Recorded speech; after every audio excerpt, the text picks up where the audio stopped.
ভর্তার সাথে বাঙালির প্রেম চিরদিনে, ভাতের প্লেটে এ যেন আলাদা আনন্দ। আসসালামু আলাইকুম প্রিয় দর্শক, কেমন আছেন? ভর্তাপ্রেমী বাঙালির জন্য তেমনই আজকে একটা ভর্তার রেসিপি নিয়ে হাজির হয়েছি। আর আমার আজকের রেসিপি হলো কাঁকরোল ভর্তা। কাঁকরোল ভর্তার জন্য এখানে আমি 5টা কাঁকরোল নিয়ে নিয়েছি, আর কাঁকরোলগুলো মাঝখান থেকে ফালি করে নিয়েছি। ফালি করে নিয়ে চুলায় দিয়ে পরিমাণ মতো পানি দিয়ে কাঁকরোল সিদ্ধ করে নেব। এখানে শুধু পানি দিয়ে কাঁকরোলগুলো সিদ্ধ করে নেব, এখানে কোনো লবণ বা হলুদ দেব না, শুধু পানি দিয়ে কাঁকরোলগুলো সিদ্ধ করে নেব। সিদ্ধ হওয়া পর্যন্ত অপেক্ষা করছি। এমন পরিমাণ পানি দিতে হবে যাতে কাঁকরোলগুলো সিদ্ধ হয়ে যায় আর পানিটাও শুকিয়ে যায়।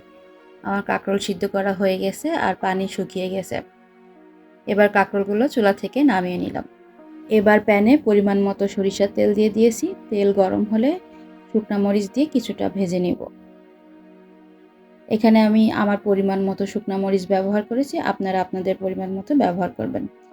প্রথমে শুকনা মরিচ দিয়ে কিছুটা ভেজে নিয়েছি, তারপরে পেঁয়াজ রসুন দিয়ে হালকাভাবে ভেজে নেব। 5টা কাঁকরোলের জন্য এখানে আমি 2টা মাঝারি সাইজের পেঁয়াজ কেটে নিয়েছি, একটা রসুন কেটে নিয়েছি, 3টা কাঁচামরিচ দিয়ে দিলাম। ঝাল পেঁয়াজ রসুনগুলো মাঝারি ফ্লেমে ভেজে নিব।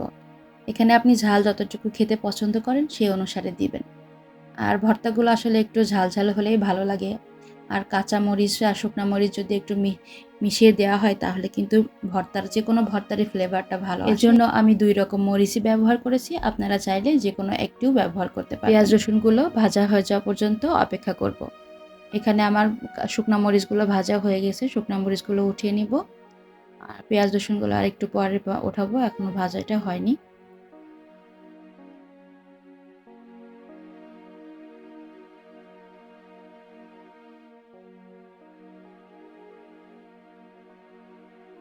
পেঁয়াজ রসুনগুলো ভাজা হয়ে গেছে, এবার উঠিয়ে ঠান্ডা করে নিব।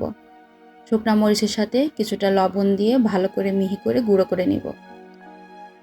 এরপর ভালো করে পেঁয়াজ রসুনগুলো চটকিয়ে মেখে নিব। যতটা সম্ভব মিহি করে নিতে হবে। এ পর্যায়ে আপনারা শিলপাটায়ও বেটে নিতে পারেন, তবে আমি শিলপাটায় ব্যবহার করব না। আগে থেকে তেল দেয়া ছিল বলে এ পর্যায়ে এসে তেল একটু কম দিয়েছি। আপনারা এখানে আপনাদের প্রয়োজন মতো তেলটা নিতে পারেন। এরপর একে একে কাঁকরোলগুলো দিয়ে ভর্তা করে নিব। তৈরি হয়ে গেল আমার মজাদার কাঁকরোল ভর্তা। এভাবে ভর্তা করে অনায়াসে 1 প্লেট ভাত খেয়ে ফেলতে পারবেন। অনেক মজাদার ও লোভনীয় হয়েছিল। ভিডিওটি ভালো লাগলে লাইক কমেন্ট শেয়ার করে পাশে থাকবেন। আল্লাহ হাফেজ, সবাই ভালো থাকবেন।